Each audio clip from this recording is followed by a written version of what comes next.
بسم الله الرحمن الرحيم الحمد لله رب العالمين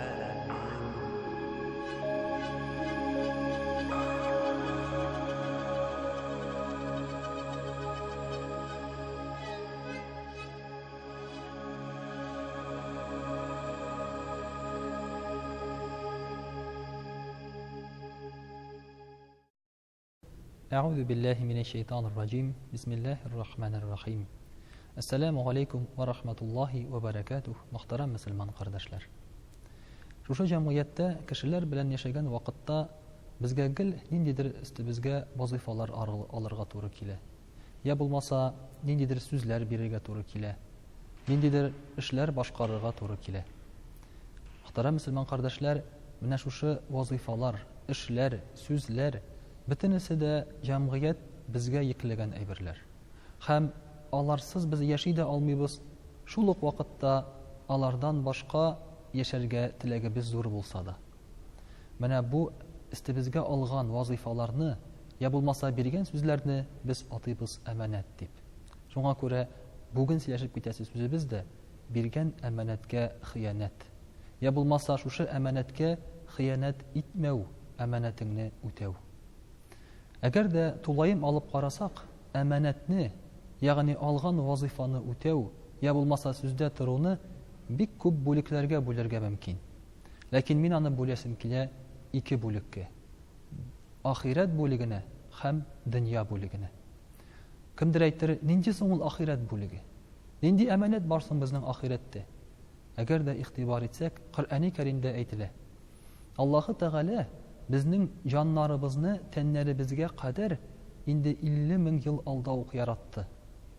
Һәм шушы җаннарны үзенең каршына китереп бастырганнан соң сорады. Әләсту би раббикум диде. Минме сезнең Аллагыз, минме сезнең Раббыгыз диде. Шушы җаннар әйттеләр, бәлә диделәр. Ягъни һич шиксез диделәр. Шулай ук шушы Коръәни Кәрим аятләреннән карасак, Аллаһы Тәгалә гыйбадат вазифасын барлыкка китергәннән соң аларны төрле мәхлукатларга, ягъни үзе ясаган затларга, әйберләргә тәкъдим итеп карады. Таулар баш тартты, күкләр баш тартты, сулар, җир баш тартканнан соң Адәм баласы әйтте: "Я Раббым, мин үтим" диде. Мин үтим шушы вазифаны диде. Һәм менә мөхтәрәм кардәшләр, бу безнең ахираттагы булган биргән беренче вәгъдәбез. Без инде аны бәлки хәтерләмибездер. Бәлки теге дөньядан шушы дөньяга төшкәннән соң, инде тәнебезгә җаныбыз кергәннән соң, дөнья матурлыгын күргәннән соң без аларны онытып җибәрәбез. Ләкин биргән аманатны Аллаһы Тәгалә безгә искә төшерә. Биргән сүзне искә төшерә. Мин бит гыйбадатны сезгә көчләп бирмәдем. Миңа табыну вазифасын мин сезгә көчләп бирмәдем. Мин сезне җәберләмәдем. Сез бит аны үзегез алдыгыз ди. Чыннан да Адәм баласы үзе ала. Менә бу алган вазифа монда әйткәндә пан или пропал. Үтәсәң син җәннәтле буласың. Ләкин үтәмисең икән инде мәңгелек тамухка да керергә мөмкинсең. Гыйбадат вазифасы бу Аллаһы Тәгаләне тану вазифасы. Шулың исәптә кыямәт көнендә шуңа җавап бирү вазифасы. Әйтик, мәсәлән, хайваннар шушы аманатка җавап бирмиләр. Аларга өстендә гыйбадат вазифасы юк. Алар яшиләр, хезмәт итәләр, үзләренең вазифасын бу дөньяда үтиләр хайван буларак, ниндидер бер максатка тугры буларак, аннан соң үлгәннән соң туфракка әйләнәләр. Җәннәт һәм җәһәннәм алар өчен юк. Әмма безнең өчен бар. Иң беренче вазифабыз, аманатыбыз ул Аллаһы Тәгалә каршында биргән сүзебез. Я Раббым, сиңа табынабыз, гыйбадат кылырбыз, сине генә Раббы Алла итеп кабул итәрбез дигән вазифа. Менә хәзер җир шарында рәсми рәвештә 1,5 миллиард мөселман кешесе бар.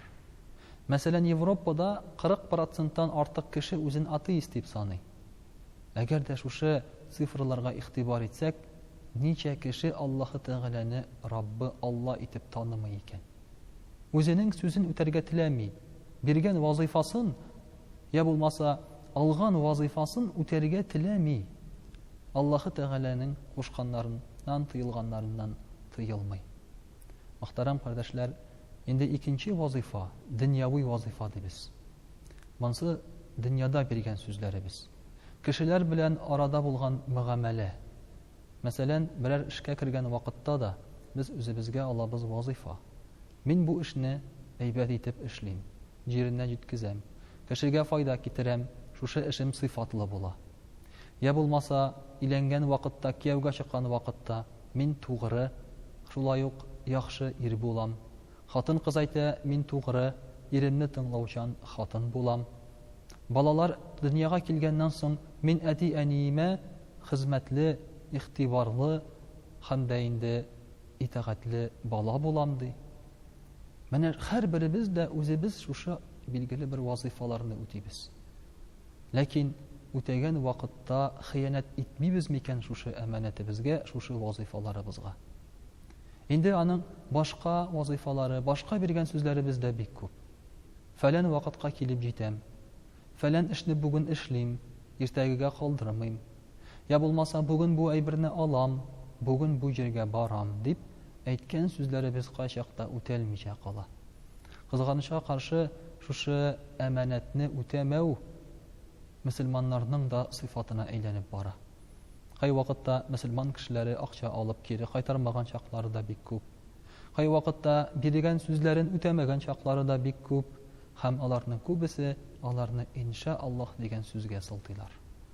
Ягъни иншааллаһ дип әйтсәң, Алла бирса дип әйтсәң, димәк моны үтәмәсәң дә ярый. Ләкин бит бу иншааллаһ дигән сүз уен өчен әйтелгән сүз түгел ул. Үтәмәс өчен әйтелгән сүз түгел ул.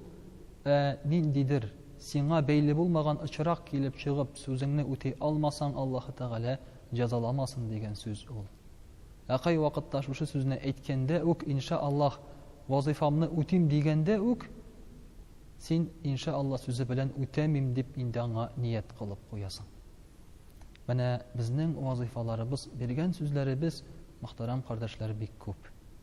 Менә шушы вазифаларыбыз безнең рухи вазифаларга да, я булмаса дөньяви матди вазифаларга бүлеп карасак та, булар бөтенесе дә без үтәргә тиешле эшләр. Пәйгамбәрбез саллаллаһу алейхи ва саллям әманәт турында, я булмаса эскә алынган вазифа турында, аңа хыянат турында әйтә. Кемнең ди әманәтен үтәмәсә, аның иманы булмас ди. Кем сүзендә тормаста, аның дине булмас ди. Дин нәрсә соң ул, иман нәрсә соң ул дигән вакытта без әйтәбез, фәрештәләргә ышану, Аллага ышану, китапларга ышану, дин ул намаз уку, ураза тоту дип аңлатабыз.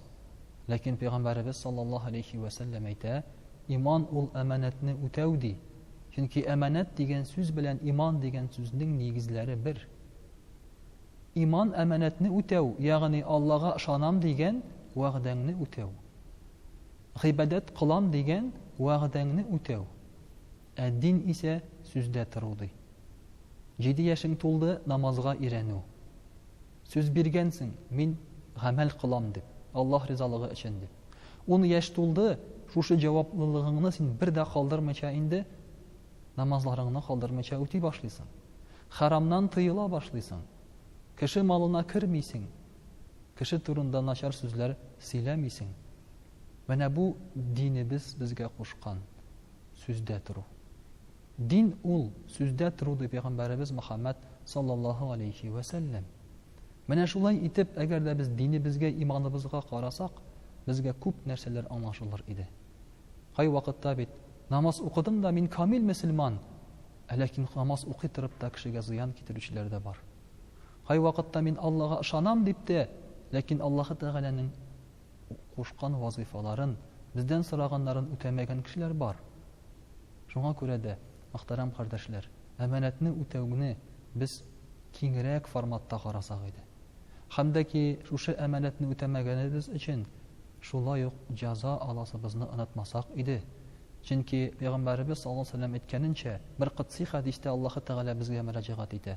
Кыямәт көнендә Аллаһ Тәгалә сөйләшми һәм аңа карата ачулы булган 3 кеше бар ди. Шуның беренчесе әманәтен үтәмәгән кеше ди. Әманәтенә хыянат иткән кеше ди.